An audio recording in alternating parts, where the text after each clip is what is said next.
যদিচ বাংলাদেশে সবাই শহীদ। তো এইভাবে আল্লাহর নবী বলেননি যে সবাই শহীদ, কিন্তু আল্লাহ নবী বলেছেন শোনো, আল্লাহর পথে জেহাদ করে যারা মারা যায় তারা তো শহীদ।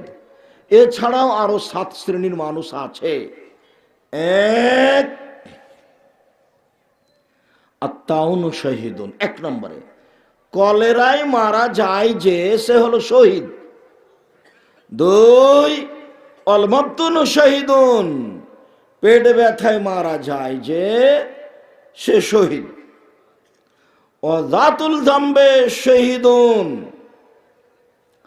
কেউ যদি টিউমার ব্রেনে হয়েছে, পেটে হয়েছে, এতে মারা যায় তাহলে সে শহীদ। অলগারকু শহীদুন, ডুবে মরলে শহীদ।